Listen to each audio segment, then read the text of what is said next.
Okay, so vandag is ons by ons tweede sessie besig en ons gesels so 'n bietjie oor jou gut. Sorry, ek gesels nou maar Engels want darms, so baie keer gaan ek sê darmgesondheid, maar by jou darms en jou gesondheid en jou gut. So dis 'n baie wye topik. Dis regtig iets wat baie aanraak. So ek gaan nou net vinnig raak aan 'n klomp goed. Maar elkeen van daai goedjies voel dit vir my het ons 'n week nodig om elkeen oor te gesels. So eerste is om te gesels oor wat is die gut en wat sluit hierdie hele spysverteringsstelsel en stelsel in. Iets wat ons baie keer te min aandag aan gee is maar ons mond. Ons hele mond is ook deel van dit. Goed soos byvoorbeeld floss ons genoeg.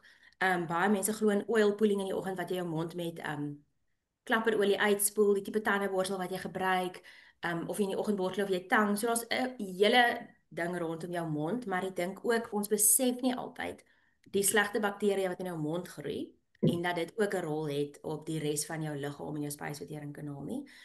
En dan is dit jou maag, jou dun darm en jou dik darm. So om te begin by die maag, moet die suurinhoud hoog en laag genoeg wees. So een van die goed wat baie mense deesdae doen is almal drink 'n Altoset of 'n suurpilletjie en daar's 'n plek vir dit vir 'n kort tydjie, maar ek dink dit beïnvloed dat jou suurvlakke nie reg is nie en weer ander vitamiene wat nie goed is nie. So jou van jou maag gaan jou dun darm, jou dik darm toe. So baie keer ek het sulke screens quantum scanner wat ek doen met die mense en dan kom mense altyd met gut issues en met maag wat seer is en dan baie keer vind ons uit is eintlik jou dun darm wat nie goed absorbeer nie. So net om te weet dat daar's 'n paar plekke waar daar kan probleme inkom en 'n paar plekke wat ons moet na kyk.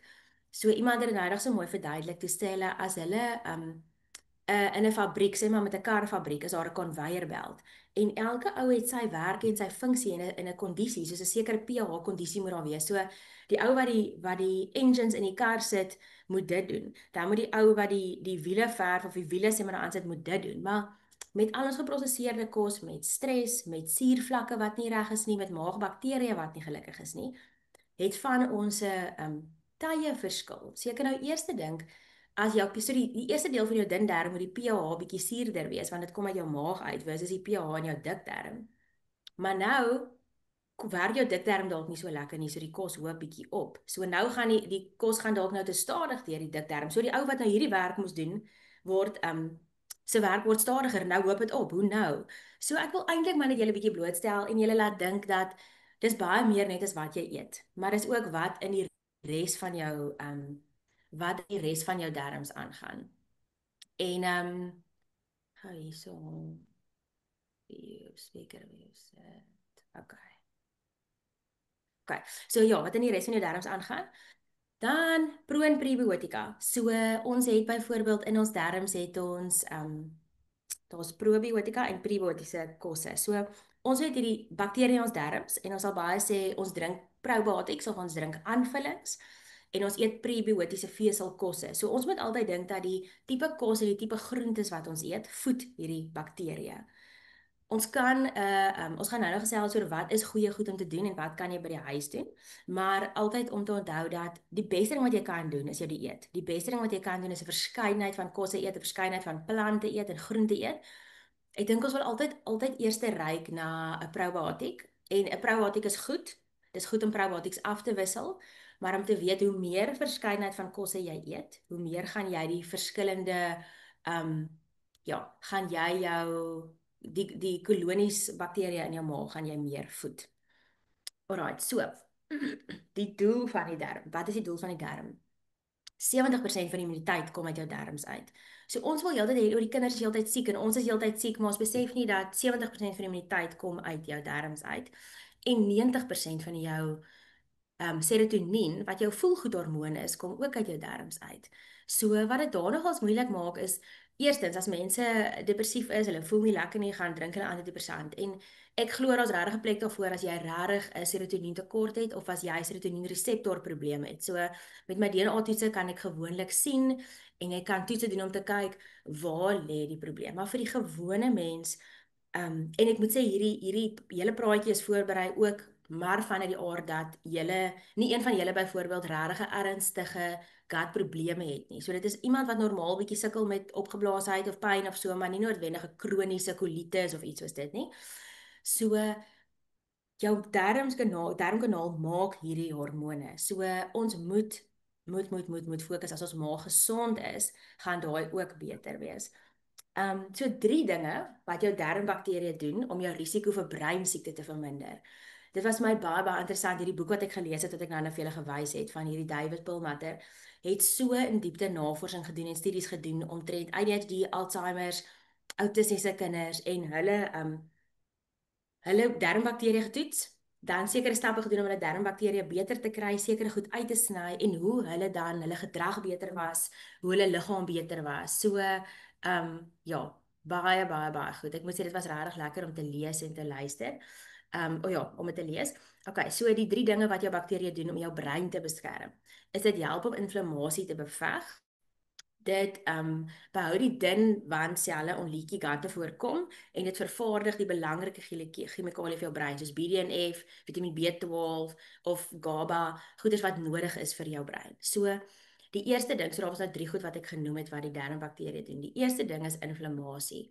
So wat ons nie altyd dink nie, ons dink altyd dit wat ons in ons mond sit, het 'n slegte effek op ons gemoed of dit het 'n slegte effek op ons kinders se gedrag, die suiker self of dit het 'n slegte effek op ons gewig. Maar dit is ook belangrik om te dink dat veroorsaak inflammasie. So al daai snaakse by daai label reading wat ons gaan doen, al daai snaakse bestanddele, goed dat jou liggaam nie ken nie, die suiker veroorsaak inflammasie en ons brein word nie altyd beskerm teen daai inflammasie nie. So as jy konstant goed gaan eet, wat jou liggaam gaan wees is, wat is dit? Gaan jou inflammasie vlakke hoër wees. En nou soos ons laas vertel het, is een van die belangrikste goed wat hulle ook sê wat jy kan doen is om jou bloedsuiker te balanseer. Want as jou bloedsuiker mos nou heeltyd op en af gaan, gaan jou inflammasievlakke ook hoër wees. So nou dink jy, as gevolg van heeltyd koolhidrate eet en nie genoeg proteïene nie, is my inflammasie hoër. Nou add ek nog snaakse bestanddele by, nou is my inflammasie konstant kroon hoog. En baie keer vind ons dit is baie keer iets en dan 20 jaar later presenteer jy met cholesterol en bloeddruk en diabetes en so maar dan sit van daai opgeboude ding. So die goedjies bou so half op mekaar, maar net om te weet dat hoe gesond jou maag is, het 'n baie groot doel op hoe hoog jou inflammasie is. Die tweede ding is die dun binnewand. Iets wat dokters glad nie baie aan aandag gee nie, is leaky gut. Ek weet nie of jy al baie van gehoor het. So ons het letterlik van jou slukdarm tot agteronder waar alles uitkom, is daar een dun wandselle, nê? So jou epithelielselle is baie dun. Die koneksie tussen die selle is so klein dat daar kan nie iets deurgaan nie. Soos 'n klein virus kan nie noodwendig daar deurgaan nie. Maar wat gebeur is as jy die verkeerde kosse eet, byvoorbeeld gluten is baie inflammatories wat ons heeltyd nou maar in brood en daggoeders eet, suiker, snaakse goeders. Dit maak dat hierdie wande oopgaan. So wat gedoen dit dan? Hierdie slegte goeders in jou darmes lek na jou liggaam toe. Jou liggaam kan nie alles absorbeer nie, die toksiese stowwe lek in jou selle in, jy voel nie goed nie. So as jy regtig, ek dink oor see is hierdie toetse meer toeganklik. Ons het nie altyd al hierdie toetse wat tot ons beskikking is en wat bekostigbaar is nie. So ek sê altyd vir die mense, ons gaan nie noodwendig 'n diagnose kry met 'n leaky gut nie, maar van die stappe om te doen is as jy jou darmes gaan laat rus en ons kan nou ek het gister vir julle daar's 'n dokument aangestuur, 'n 7-day gut reset. En ja, so daarso wys so 'n bietjie daar wys so 'n bietjie daar, ek wil gaan hierdie weer speaker weer. Okay. So daar wys so 'n bietjie dat as jou darmes rus. So die groot ding is maar net en as daar glutamien, daar seker poeiers wat jy kan dink, maar net om gedagte te hou. As jy baie antibiotika gedrink het, sleg geëet het, baie sukkel met goed, is dat daar dalk 'n leaky gut is en dan moet mens dit op 'n sekere manier aanspreek. Dis die een ding met leaky gut en die ander ding, ja, ek gaan nou 'n bietjie oor parasiete praat. So wat se 3 goed werk teen jou darmkanaal? So wat se 3 goed maak 'n groot probleem? So blootstelling aan chemikalieë wat maak dat jou darmbakterieë seer kry of beskadig word of dat die kolonies verander. So dit is jou verkeerde kosse, antibiotika, te veel omega-6 wat inflammasie verhoog. En dit is maar wat jy in jou liggaam sit. So dit en dan 'n tekort aan nutriënte wat die groei veroorsaak. So as jou inflammasievlakke te hoog is en as jy leaky gut het of as jou darmes, jy weet as daai hele conveyor-belt soos ek gesê het nie reg werk nie. So dan gaan jou liggaam die goed nie absorbeer nie. So baie keer by mense sien ek dat hulle dun darm en hulle dik darm nie nutriënte genoeg opneem nie. So mense dan ook net dan eet jy al hierdie gesonde kosse en ek sien ook baie keer met die omega-3 olie wat ek doen is as jou omega-3 en 6 ratio nie reg is nie, dan kan jy al hierdie goeie kosse eet, maar jou liggaam absorbeer dit nie en hulle skei nie altyd die slegte goeders af nie. So daar's maar 'n dieper betekenis aan dit. En stres. Dit is 'n massiewe studies wat hulle gedoen het oor die impak van stres en hoe dit jou darmbakterieë beïnvloed. So dis hoekom ek voel eintlik wil ek hê na vandag moet jy voel okay, dit is nie net botteltjies goedjies wat jy moet gaan koop vir gut health nie. As jy net gaan seker goed uitsny en as jy jou stres gaan beheer en jy slaap goed, gaan dit al klaar 'n massiewe verskil wees. So, daar's 'n klomp goed wat jy daar kan doen. Daai okay, so ek vertel gou 'n bietjie meer vir julle van daai 7. So ek het een van my vorige kursusse wat ek gedoen het was net 'n gut ding. So ons het werkswinkels, so ons het elke week oor ietsie gepraat. Die heel eerste week het ons almal 'n rus gedoen, soos daai 7-day gentle cleanse. En ek dink baie van julle omdat julle almal al reeds 'n tydjie lank op 'n gesonder eetpad is, dink ek sny dan al reeds baie van hierdie goeders uit. Maar om so daaraan te dink dat as jy jou arm breek, wat doen jy? Jy sit jou arm in 'n sling of jy sit jou arm in gips. Maar as jou maag seer is, as jou maag ongelukkig is, as iets nie lekker saamwerk nie, wat doen ons? Ons gee nie ons maag 'n ruskans nie. Ons gee nie ons maag 'n kans om te regenereer nie. So as jy dink ons wat so konstant besel, konstant eet, jou maag moet dit heeltyd verteer. En dis hoekom ek glo daar's definitief 'n plek vir vas. Dis nou 'n hele lang praatjie vir 'n ander dag, maar ek glo dit is goed om nou en dan te vas om jou liggaam 'n ruskans te gee. Ek glo ook dis goed om vroeg op te hou eet in die aande, 6 uur of so om tydjie te gee. Maar ook om te onthou dat dis vir jou maag baie harde werk om sekere kosse te verteer. So as jy op 'n gentle cleanse wil gaan vir 'n tydjie, sê my jy's baie uitleiig of jy het baie maagpyn, is om kosse te eet wat baie min moeite is vir jou maag om te verteer. So nie rou appels nie, gestoomde appels, skil dit af. Nie 'n klomp koolhidraatryke kos nie, maar redelik baie groen, non-starchy veg wat nie in suiker omsit nie, wat maklik deur jou darmkanaal gaan. En ek dink jy het ook al agtergekom as jy byvoorbeeld 3 keer 'n dag genoeg groente en genoeg slaai eet, dan bulk jy ook jou vesel. En hoe meer vesel jy in water inneem, obviously hoe makliker gaan die kos deur jou darmes. Dan gaan jy nie daai opeenhoping kry aan die einde nie. So dit is ook net maar ja, belangrike deel om te kyk daarna. So daai 7 dae en dan het ons gesê okay, die tweede week en die derde week. So die tweede week het ons gekyk na eet die reënboog, so eet 'n groot verskeidenheid van kleure en geure. Ons gaan nou daar gesels. En dan die derde, vierde week het ons gekyk na okay, hoe kan ek dalk gefermenteerde kos bysit of ietsie ekstra bysit om ekstra bakterieë in my maag te kry. Okay, so die ander ding wat ek gou wil aanraak wat ons baie min oor praat is parasiete. Ek weet dalk het van julle nou al hieroor gelees of het dalk julle eie ervaring daarmee. So ek weet ons gee as ouer vir ons kind 'n deworming pilletjie of 'n ontwurmingspilletjie en ons drink nou en dan ontwurming. Mens skep dit nogals af om eerlik te wees en altyd al daai ontwurmingpille en so hou nie altyd die haal nie altyd al die wurms uit of al die eiers uit of wat ook al nie. Dis 'n grillerige ding om aan te dink. Ek dink ons dink nie daaraan nie, maar baie belangrik om nou en dan te ontwurm. En ook belangrik om te doen. So mense kry, ek hou nogal so nou homeopatiese ontwurming wat jy weet wat baie goeie doodmaak. Maar baie keer voel jy regtig sleg. So ek het al as ek vir my kinders sulke druppels gee, dan kan ek sien hulle gaan deur 'n erge fase. My een seentjie was sy oë was so donker onder. Hy's moeilik, sy gesiggie was sommer so vaal. Want as die parasiete doodgaan, dan moet dit uit jou liggaam uitgaan. En dit is regtig soos ek sê, dis nie lekker om aan te dink nie, maar om te weet dat as jy of jou kinders ontwurm. Ek sal vir julle 'n paar produkte aanstuur wat ek van hou, is dat jy moet, veral vir 'n groot mens, vir die kinders is dit dalk nou 'n bietjie moeiliker, maar jy moet die ontwurming drink, jy moet dit lank genoeg drink. Nou om vir julle baie grillerige gedagtes, die een homeopaat het eendag vir my gesê jy moet dit net maar vir 2 maande aan een drink. En dan moet jy dit elke keer met volmaan gee, want met volmaan kom die broei die eiers uit of hulle beweeg of iets soos dit. So net om vir jou te sê flip and grows, maar jy moet dit gereeld doen. So en as jy dit doen, dan moet jy ook iets vir jou lewer gee om saam dit te doen, saam jou lewer te ondersteun. So sê maar jy gee nou krye en goed om die goed dood te maak, die parasiete dood te maak. Hulle velletjies moet verteer. Die goed wat hulle by hulle hou, moet jou liggaam uitskei. En baie keer met my scanner sien ek dat die mense se swaar metale inhoud baie hoog is. So wat baie keer gebeur is swaar metale en wind aan parasiete. So nou kan jy dink so baie keer sien ek dat die mense se swaar metaal inhoud is hoër en as ons 'n parasite cleanse gedoen het, dan is dit gewoonlik laer. So jy moet dan iets drink om jou liggaam te help om ontslae te raak van daai goeie. So as die wurms doodgaan en die goeie wat aan hulle gebind het doodgaan. So dan moet jy iets drink om te bind met dit. So dan is dit gewoonlik 'n zeolite of maar ek sal vir julle weer aanstuur. Of activated charcoal of iets om te bind aan daai goed. So daar's gewoonlik 3 goed. So dit is iets om die parasiete dood te maak, iets om jou lewer te ondersteun om met 'n detox en dan iets om te bind aan daai vrye goed wat nou blootgestel word. Want as jy baie keer net 'n parasite cleanse gee, dan voel jy en jou kinders regtig sleg. Maar ek sê baie keer vir die mense kom besluit op een ding, jy kan altyd oor 2 maande sê, okay, ons gaan nou dit tackle, maar daar is 'n paar opsies. Ons hoom jou pa het opsies wat regtig bekostigbaar is. Ja, maar parasiete is iets wat ons maar moet gereeld aan aandag gee.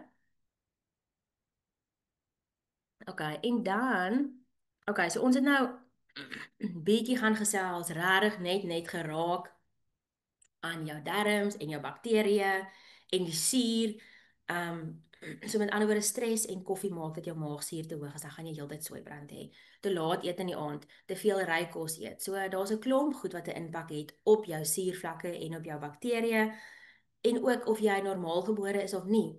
Daar is studies wat hulle nou actually wys wat hulle byvoorbeeld begin het om studies te doen wat hulle watte vat van die ma, die kinders wat moes met 'n keiser gebore word om dan die mate, jy weet, hier onder te vryf en dan die wattetjie op hulle gesig te sit sodat hulle op 'n manier blootgestel word aan daai darmbakterieë omdat hulle nie normaal deur die kanaal gebore is nie.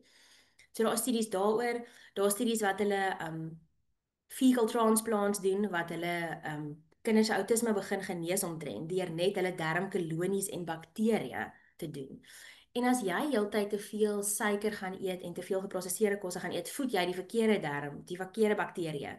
En dis daai bakterieë wat heeltyd nuwe wat heeltyd nog koolhidrate soek en heeltyd kryf. So as hulle gaan studies doen oor iemand wat maar en gesond is en iemand wat baie oorgewig is, gaan die oorgewig persoon se maagbakterieë baie anders lyk en baie anders wees. So hoe meer jy vir jou gut gaan gee, suiker, geprosesseerde kosse, voed jy daai verkeer is. So ons wil die goeie goed, die goeie bakterieë laat groei soos boontjies, kan ons nou maar sê. Okay, so wat kan jy doen?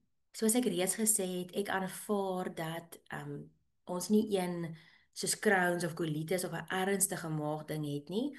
Ek weet daar's van julle wat kan baie sensitief wees vir sekere goed, so met ander woorde jy kan dalk allergies wees of jy kan sensitief wees vir melk, vir gluten en vir al daai goed. Maar wat om te doen is om nie om so min as moontlik verkeerde kosse en goed in jou dieet te sit. Goed dat jou darmbakterieë beskadig. En soos ek sê, mens moet baie keer verder dink as net dat jy in jou mond sit en dink hoe dat dit effek op jou liggaam het, want as jy gluten en suiker in koek eet, is daai koek nog baie keer tussen 48 en 72 ure in jou stelsel. Baie keer ewen langer as jou dik darm nie so lekker werk nie. So vir lank veroorsaak dit inflammatoriese kondisie of 'n allergiese kondisie. Eet die reënboog. Okay, so hoekom is dit belangrik? My ouma het altyd geglo jou bord moet al die kleure van die reënboog op die bord hê. En hoekom is dit so belangrik? En dit is nou eintlik waar ek julle wil uitdaag hierdie week met julle eie kinders om te probeer kyk, is daar iets wat julle dalk voorheen wat julle lanklaas gekoop het?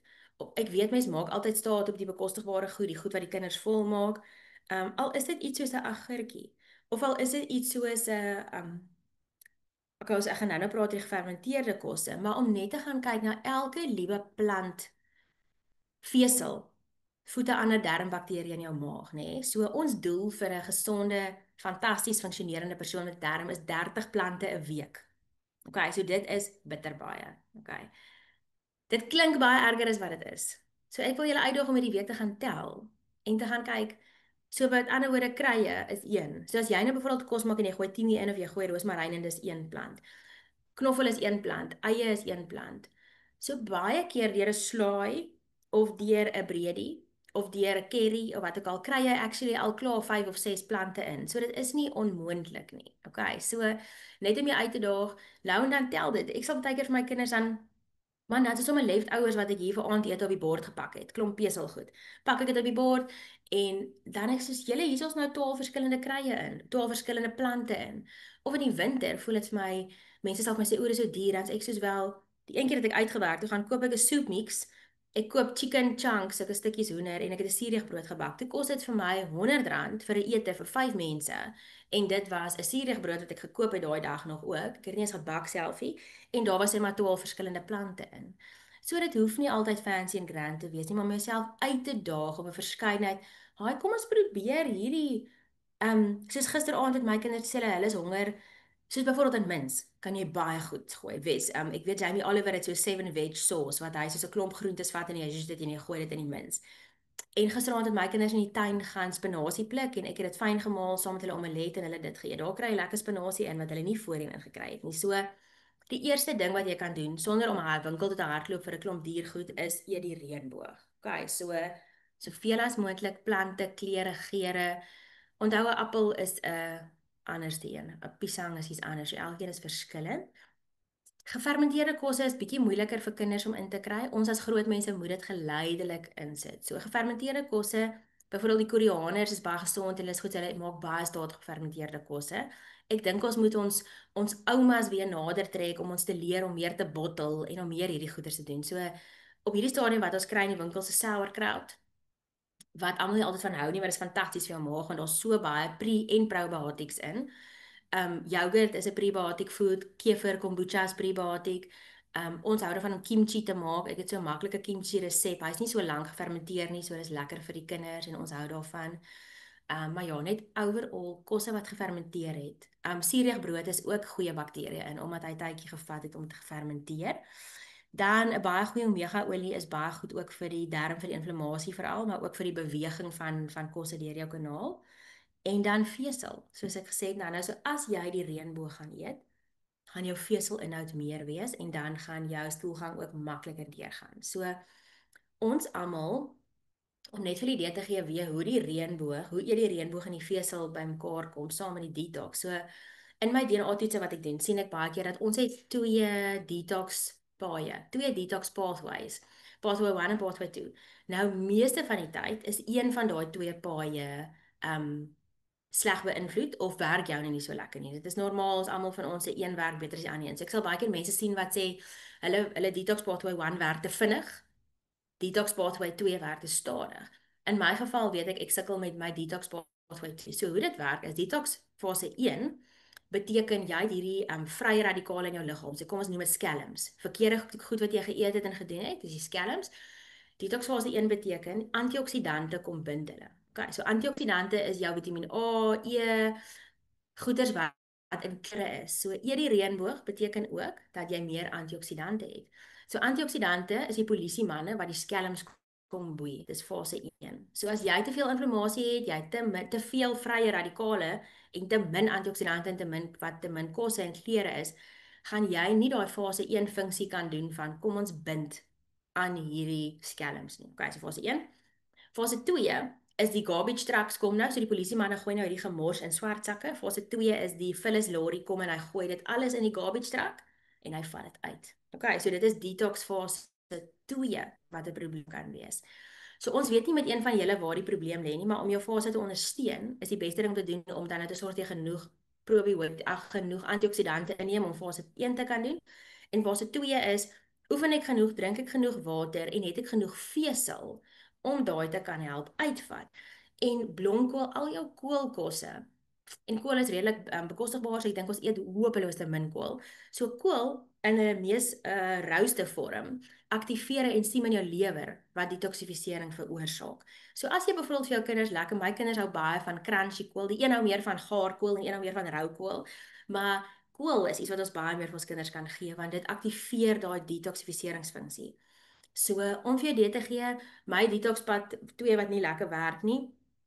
Die dokter het my gesê functional medicine dokter het vir my voorgestel. Sy sê maar sy hou nie daarvan dat mense op supplemente lewe nie.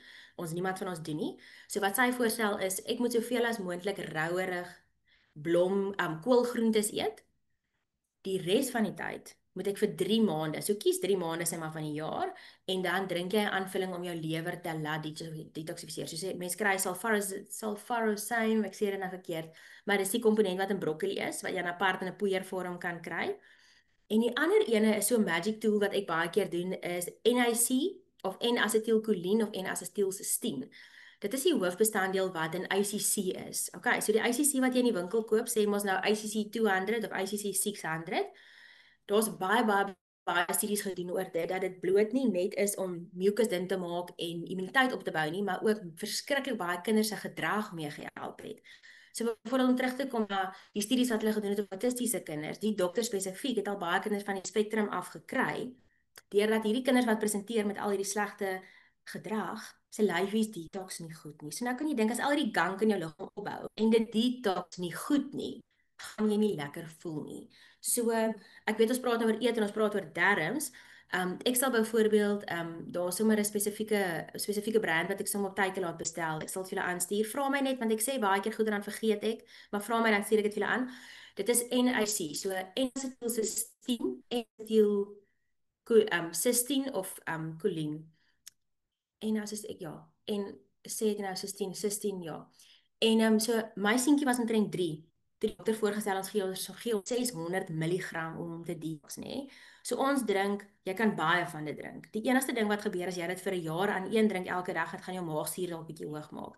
So wat ek nogals baie doen is ek sorg daai pot baie goedkoper en daar's nie 'n klomp junk in nie. Dis kapsule vorm en dis 500 milligram in een. Ek het dit altyd in my huis, so as die kinders siek is, gee ek vir hulle sommer een van dit, of as ek weet so nou en dan drink ek een om net my te help lekker te detox. En is baie goedkoper. Dis sê maar nou 2 of 300 rand vir 100 pille versus ICC raak mos vrek gou op. So ja, baie keer moet mens bietjie gaan eet groentes, maar kyk op detox jou liggaam goed. Maar ja, dit is nou sommer net twee ekstra inligting raad om vir julle te sê. Ek gee dit nou dat dit vir my seentjie nog 'n groot verskil gemaak, maar omdat ek geweet het dit is sy probleem, nê? Nee? So ek sê nou nie almal van julle moet nou begin NIC drink nie, maar dis 'n tool wat jy in jou kas kan hê wat goedkoper is as gewone iets en wat jy sê maar as dit Kerstyd is en jy weet jy eet meer verkeerd om bietjie meer te detox om kosse te verminder wat inflammasie veroorsaak. Dit is nou maar net bloot. Al jou meule, al jou gluten is baie inflammatories, al die goeders wat labels jy nie kan lees nie en die suiker. En dan oefen. Julle oefening is maar nie die heel beste ding wat jy kan doen, want jy sweet meer as jy oefen, so jy detox beter en die kos beweeg vinniger deur jou darmes. En dan baie water. So daai's net maar in 'n neutedop. So ek het vir julle aangestuur die 7-day gentle cleanse en ek dink party van julle het al bietjie deur van dit gegaan om te sê wat kan jy doen om net jou maag te laat rus.